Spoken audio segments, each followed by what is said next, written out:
used to believe that the moon landing being faked was an absurd conspiracy theory. Today I am 100% convinced that it did not happen. In this video, I'll be showing you the most compelling evidence regarding this, and then going over a couple comms that were sent out about it. It's been 50 years since we've been to the moon.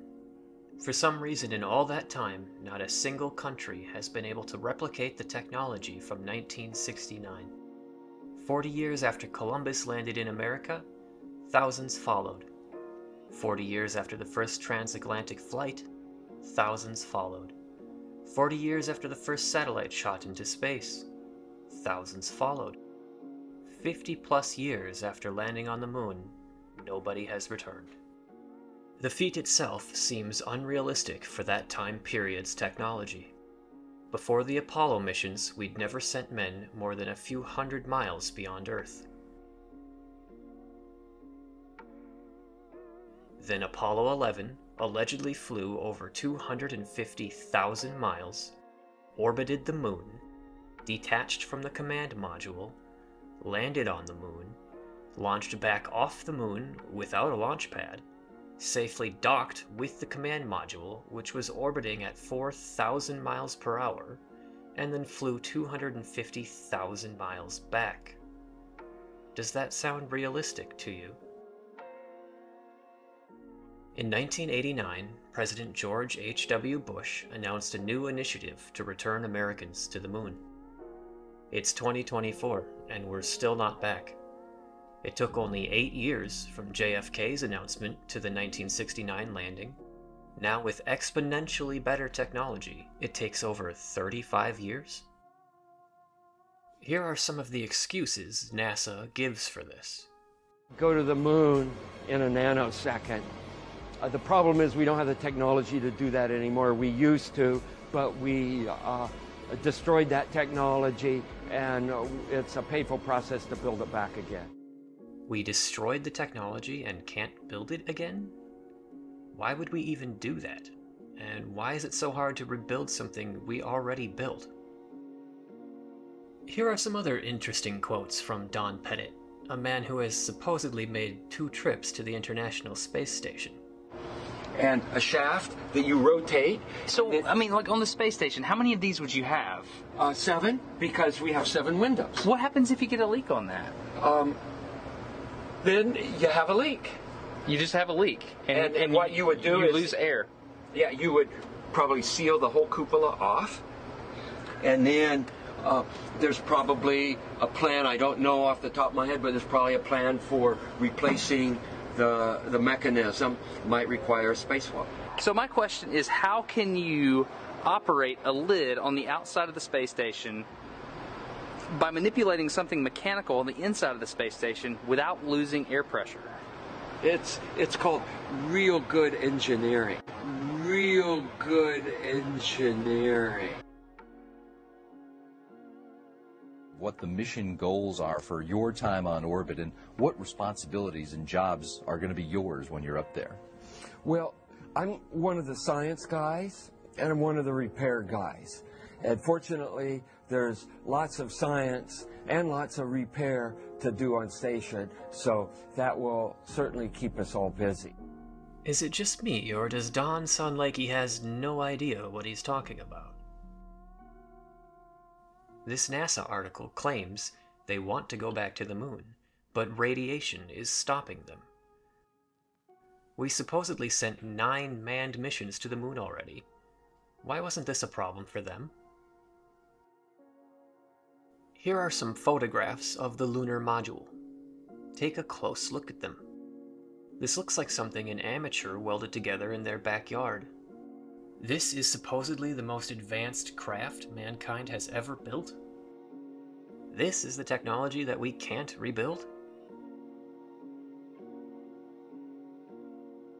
Here is a quote from astronaut Jim Lovell about the lunar module. External portions of the lunar module are made up of mylar and cellophane, and it's put together with scotch tape and staples. We had to have pads on the floor, because if you dropped a screwdriver, it would go right through the floor. Put together with scotch tape and staples? Apollo 11 cost about $3 billion after adjusting for inflation. The craft resulting from a $3 billion investment was put together with scotch tape and staples? If they dropped a screwdriver, they would all die? Again, does this sound realistic to you? During the Apollo 13 mission, an oxygen tank exploded. Electricity, light, and water to the command module were lost.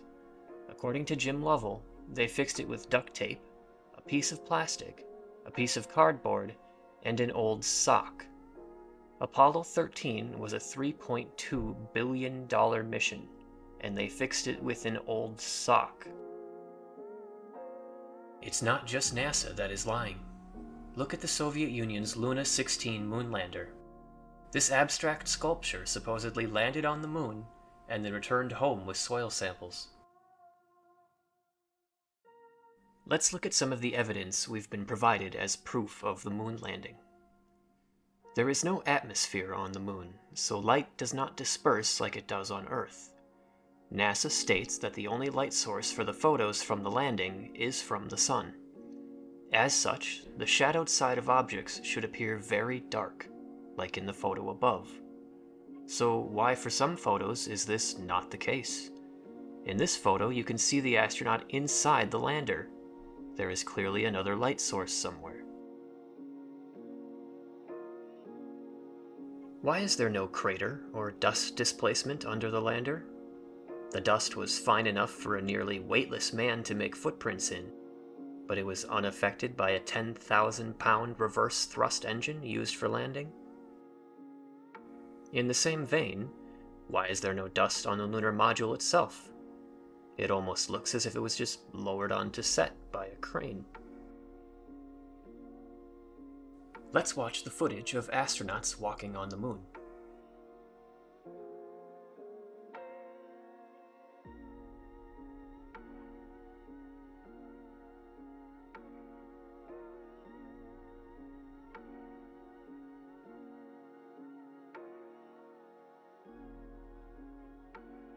This is clearly just slow-motion video and wires.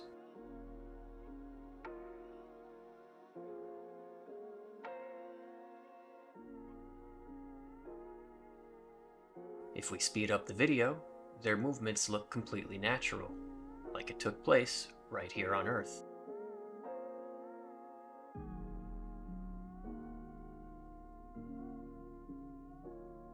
I didn't slow this shot down.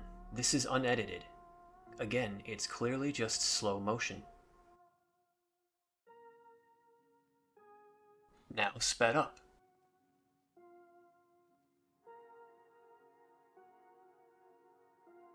Gravity on the moon is 1/6 what it is on Earth. Fantastic superhuman movements should have been easily possible, yet the only footage we got was astronauts stumbling around in slow motion.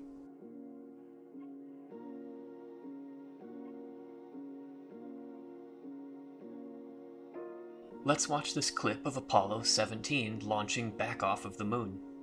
Does this look realistic to you? Right away, Houston.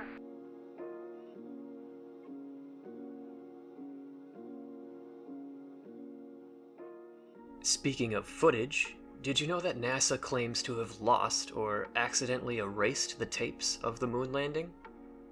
This was quite possibly mankind's greatest achievement, and they taped over it?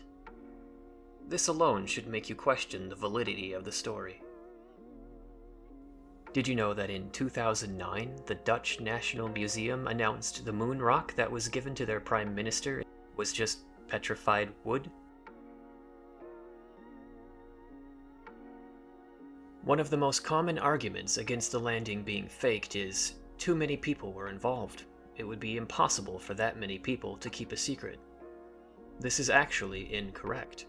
According to Apollo flight director Gene Kranz, no controller at NASA could tell the difference between a simulation and a real mission. How convenient. This is just a small portion of the evidence. It's the pieces I find to be most compelling. If I were to go over all the flaws in the story, this video would be hours long. Now I'm going to cover some of the comms that were sent out about the moon landing. NASA launched a satellite on January 25, 1964, to simulate moon transmissions. Nike was also founded on January 25, 1964. So the world's most famous shoemaker, and a satellite that helped create the world's most famous shoe print, launched on the same day?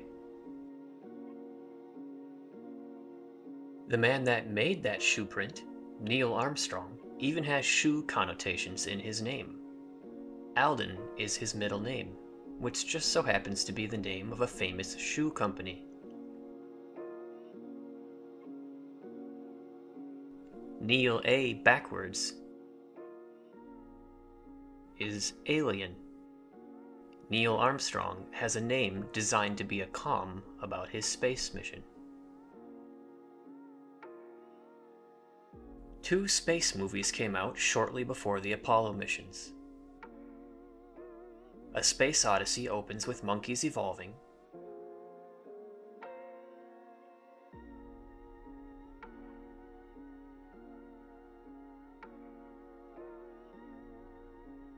Then cuts to astronauts.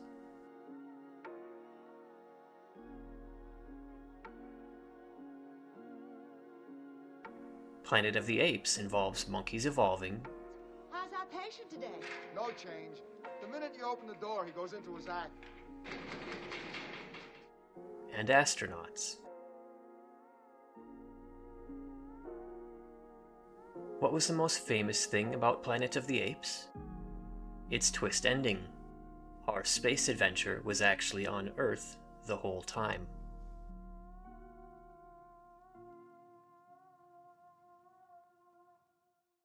So not only does logic support the theory that it was faked, so do the comms.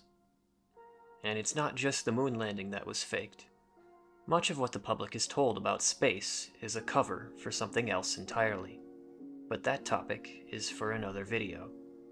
If you like this content and want to learn more, subscribe.